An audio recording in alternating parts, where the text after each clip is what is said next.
Can I just say a really big welcome to our audience out there, and it's fantastic that you've actually come and spent some time this lunch hour to both hopefully enjoy an amazing presentation. I've actually seen a precursor of it about an hour ago, and I think you will be really impressed. And secondly, it's the Christmas festive season, and I know how busy all of you are, and I really hope that you'll have time to come and sit and have some lunch with us afterwards.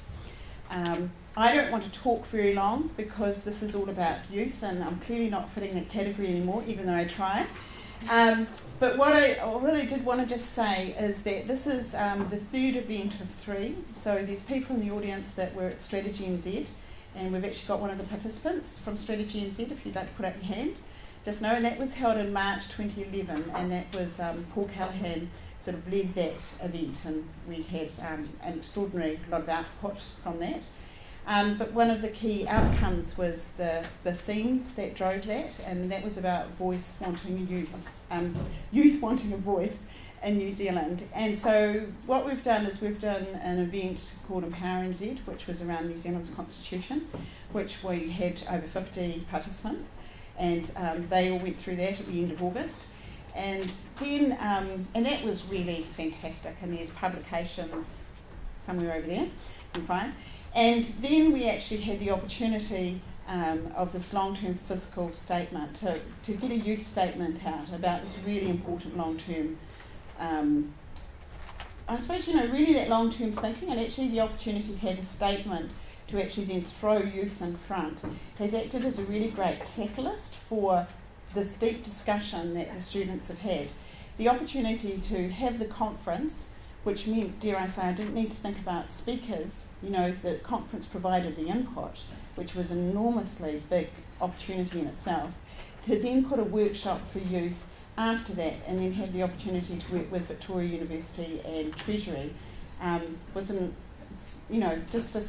so exciting. And I know that I was excited, and I know the participants were, and we had an awful lot of interest in people wanting to come to this event. Now, I'm going to introduce. How about if the whole presentation team comes up, and then you can take it from there.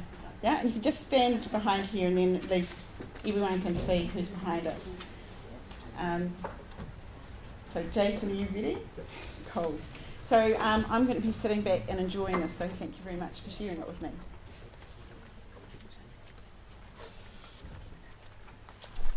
Hi guys, my name is Jason, and I'm one of your MCs. And I'm Diana, I'm the other MC. And so throughout this whole conference we've come together as 27 young people to make a comment on what the long-term fiscal future of New Zealand will be. These problems are long-term problems, and they're problems that are going to affect all of us. In 2050, one of the longest of Treasury's projections, our generation will just be reaching retirement. And so our document is a reflection of what we think New Zealand should be in the next 50 years. Okay, so we're talking about fiscal policy. But what does that mean? I looked at my textbook and it said government spending and tax, which is great. I managed to pass NCA Level 1 Economics. But it doesn't really bear much relation to your average person on the street. The consequences of fiscal policy are much wider than that. It affects the whole of New Zealand, and it has long-term consequences as well. And importantly for all of us, I guess, it affects our quality of life, which presumably you all care about. So it's this wider meaning of fiscal policy that has informed our document. Throughout this presentation, we'd like you all to be aware that this isn't a document that's going to have all the answers, and it's not going to be filled with all these policy proposals for you guys to think about. But what it is a youth perspective, the beginning of a conversation that all of us as a New Zealand society need to be involved in. And so with that, I would very much like to welcome Liz and Leona to talk about the conference and the starting few days, what they learnt and what they felt as young people learning about some of those things at that conference.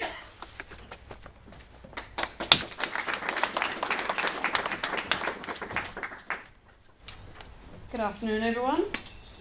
An opportunity provided to us by the McGuinness Institute and the Treasury as part of our 5-day mission to create this statement was to attend the 1.5-day Affording Our Future conference.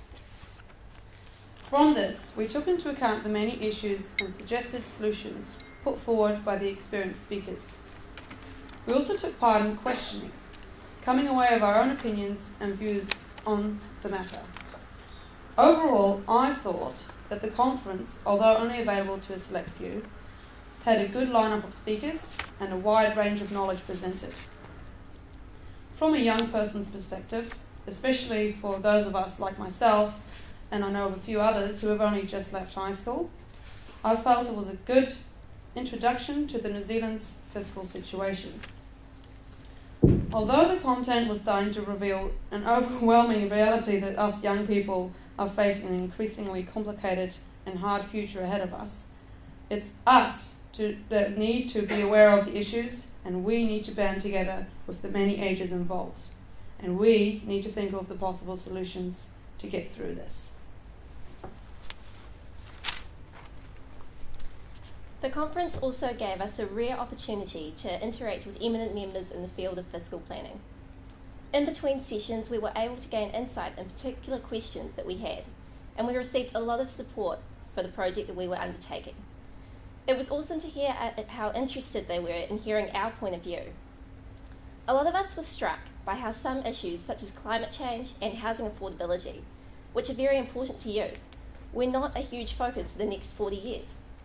We resolved to include such issues as these in our own youth statement, but it was great to hear speakers acknowledging the effect of the ageing population on youth and putting forward creative solutions rather than just illustrating the problem. We are really grateful for the opportunity to participate in such an event and to the organisers and other attendees for being so welcoming to us.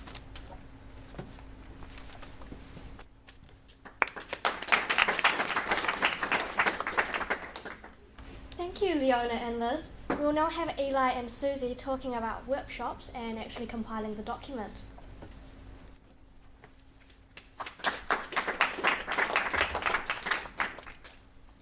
One of the things that we all got together to do over the last 4 days was come together as a group. And what we had was some workshops that we got to be able to talk to the speakers and actually gain, real insights about questions that we were concerned about. So we got to bounce questions off these established economic minds to help streamline our ideas and gain direction and momentum. We first had a talk from Dr. Patrick Nolan, which was really great because he was the one that showed us that we can be radical in his thinking. He had a saying or a thought that stuck with all of us, I believe, that was get rid of hospitals. So we thought, okay, that's kind of crazy, but that led us to believe that we can have radical thoughts and then perhaps tone them down, or why not just keep them. We also talked to Chris Laidlaw, and he talked through his life story with us, which was really great, seeing what he'd done, where he'd been, and where we could go and what we could learn from this. We also got a chance to speak with Colin James, who really, really wanted to engage youth and was really challenging, and you could tell that he truly cared about what we thought and our direction. So that was really neat for all of us. And yesterday we got to spend the afternoon with Andrew Goworth, which was really insightful because we got to talk to him and then he'd flip our ideas around and come up with an alternative viewpoint of looking at that, and suddenly we'd think, oh, we hadn't thought of that, but then go back to the root of the problem and then work back our ways up from there. So we really got to make the most of being able to speak with him. We also got to speak with both Bill Moran from the Treasury and also Bill English this morning, so that they were both really interesting perspectives to talk about from people that are actually in the business. So these workshops helped to cement the path of our document and gave us a clear vision for where we wanted it to be. And so then we got onto the real nuts and bolts of it, which was actually compiling the document. Kia ora koutou, everybody. Workshops have been the lifeblood of our policy document. It outlines the vision which we have for the future and for the next 40 years. More than being just a document, and more than just being about economics and law and fiscal policy, this is about change. This is about belief and changing the way that we think as a society.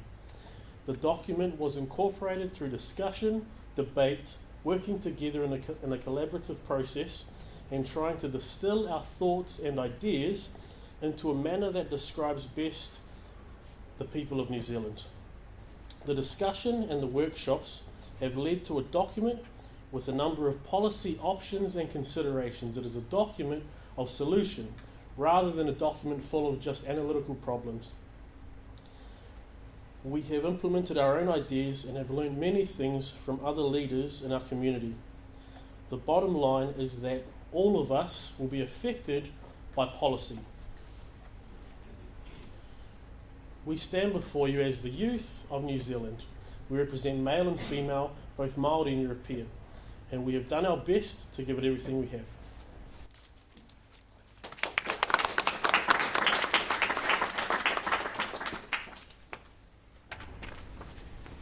Thank you, Eli and Susie. We'll now have Asher and Rachel talking about the actual content of the document.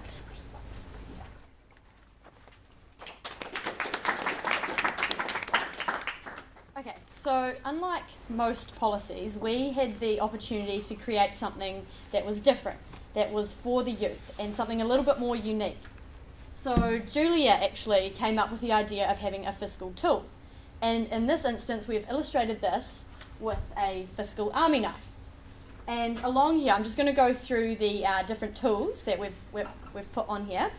The can opener, just up the top here, for creating opportunities. The large blade, for significant impact. The wood saw, for gradual change. The nail file, for improving and smoothing. The scissors, for cutting and reducing. The small blade, for strategic cuts.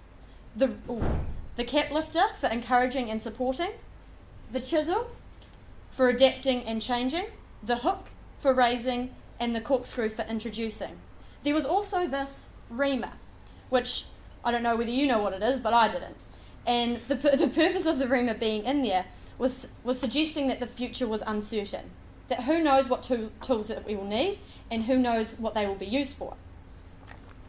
I'm just going to take you through one of the things that we used the tools for, and that we split up into our ideas into 7 categories: reducing costs, tax, human capital, productivity growth, employment, social cohesion, and increasing savings.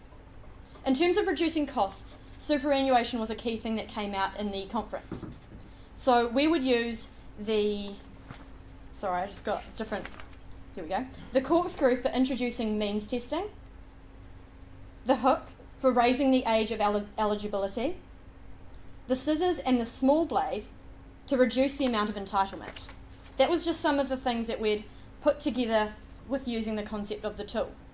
Another thing that came up was trying to illustrate the problem of Auntie Gertrude, which she is a retiree. She's reached 65. You probably can't read that actually, which is unfortunate because it's really good.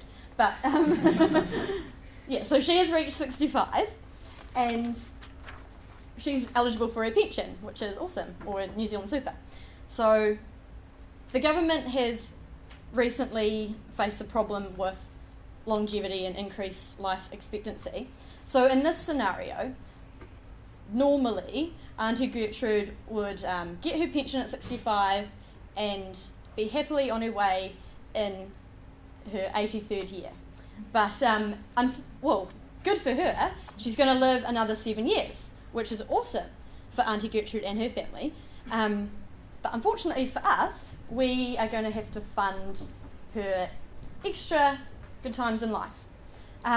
So this potentially could cost another $105,000. This is just some average numbers that we've put through. So we've got a few options. Option 1 being that we continue to pay for Auntie Gertrude's super in the same way that we have in the past, which unfortunately would increase the burden on miniature Gertrude, which is this young and down here. So that's option 1. Option 2 was that we cut the amount of spending that we give to Auntie Gertrude, which unfortunately would mean that when she got to pay for her supermarket bill, she may not be able to afford the milk. Option 3 was that we say to Gertrude, you know what, you're going to live a little bit longer, so maybe work a little bit longer, which she might not be too happy about. And option 4 was giving Auntie Gertrude a means test to determine whether or not she would be eligible for a superannuation. Because the problem that we are facing is that in 2061, more than double of the current population of 65... Oh, sorry, I'll rephrase this. In 2061, there's going to be double the number of people over 65 that we are going to have to put together with super. Sorry. So that takes away from other things that might need a priority as well. In this sense, we've asked, is it better to solve an issue like child poverty or to feed Auntie Gertrude? The status quo currently chooses Auntie Gertrude over hungry Gertrude Jr. So is that the best New Zealand can offer? Sorry. Oh. I'm going to... No, I've lost... We'll just leave it there for the moment. All of those policies that we were looking at to deal with the problem of Auntie Gertrude living longer involved trade-offs. If we financed Auntie Gertrude living longer, it meant that Gertrude Jr. might go a bit hungry. And just as there's trade-offs with superannuation, there are trade-offs with all policies that we could use to address the fiscal problem. 3 that we have focused on are raising the retirement age, introducing a carbon tax, and, under the influence of Dr. Patrick Nolan, reduce the number of hospitals in favour of an in-home care focused approach. Obviously, all of these policies have benefits, which is why we're considering them, but as we don't have an unlimited amount of resources and funds, all of them are going to involve a trade-off. So if we raise the retirement age, it appears fair because people are living longer and so therefore surely they should work longer. But the trade-off is that some people, particularly those who are nearing retirement now, will not be expecting to work those extra years. So they will be hit quite hard by not getting the income that they were expecting to receive when they turned 65. The carbon tax, obviously as youth, the environment is an important issue to us because we realise that in 40 years' time we might not have quite the nearly pristine environment that we have at the moment. So we're interested in keeping the environment as clean as possible so that we can enjoy it as well. If we introduce a carbon tax, the positive is that we're internalising the externalities of firms polluting the environment. But the trade-off is that it could be less efficient, and by forcing those companies to pay for the externalities that they're creating, we could be hindering growth. But by increasing the costs of production, it means that they're less likely to employ as many people, which could in turn affect, as young people, our employment when we grow up. And reducing the number of hospitals, possibly the most contentious. Hospitals are very costly to run, and there's also the risk when a person enters hospital that they will pick up something that they didn't have when they entered hospital. So by focusing more on in-home care, we'll be able to focus only on the conditions that they have without introducing conditions that other people have. But obviously this is a big culture shock because we've all grown up with hospitals, and it could also involve extensive retraining, which would initially be quite expensive. So after looking quite in depth at all of these possible policies or things that we can do, we have come up with 5 key messages that we want to get out there from this document. First, youth need to participate in the debate. Because it's because we are going to be affected at least as much, probably more, by the decisions that are made today. We need to have a say in what is actually decided today. Second, we have the opportunity to act early. If we act early, the costs imposed on us are likely to be less than if we leave it to the 11th hour. Also, building a consensus around hard decisions is important. We realise that we need to make trade-offs, but if we don't agree with the decisions that are being made, then we're less likely to work cooperatively to make sure they're a success. Also, other areas of spending remain important. It's easy to get focused on the ageing population, increased longevity, and see superannuation as the be-all and end-all. But actually, although it's a large proportion of government spending, it's not over half yet. So all of the other spending cumulatively could be considered more important.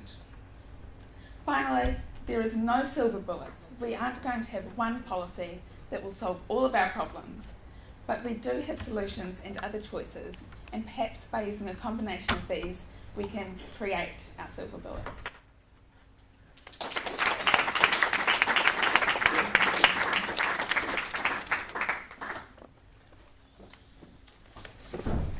Okay, thank you, Asha and Rachel. So all of this has come about because of 3 days of intense discussion and workshops.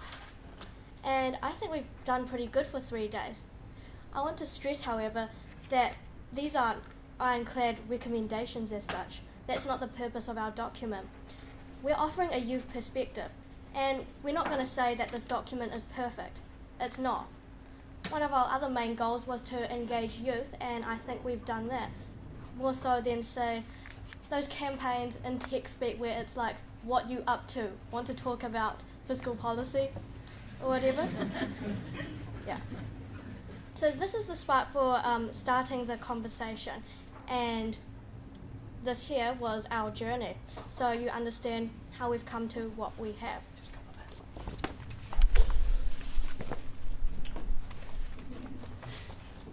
So, something just to add to that is that youth engagement is incredibly important. As we've stated earlier, is that we're going to inherit the consequences of decisions made today. And so it's inherently important that young people are part of these decisions. Young people are to be part of the solution.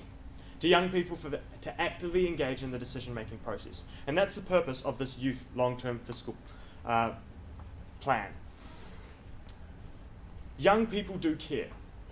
Young people are not apathetic. All you need to do is engage with them. Sit them down, like Wendy sat us down and said, what do you think? Young people do care, and young people are active, and young people understand the need for trade-offs. We don't want you guys to look at this document and go, well, that's just a bunch of idealistic young people that don't understand how the real world works. Because young people do. Youth do, and youth engagement is incredibly important. And this document acts as a reference point for a youth perspective. And it's just a first draft. That's all it is. It's a first draft on what we hope will be many future youth engagements in fiscal policy and all sorts of government policy throughout New Zealand. We hope that this is just the spark, the first version, 1.0, to trying to get young people involved in all these sorts of solutions, because the decisions made today will affect our future. We need this to start a conversation. We need to have a debate in Parliament. We need to have a cross-party support for all sorts of policy changes to make New Zealand a more sustainable place, make New Zealand a better place. And so what the purpose of this document is to start this conversation, to get people talking. We understand that some of the policy options that we recommend aren't feasible. But what we want to do is we think that they might be part of the solution. They might be one of many levers.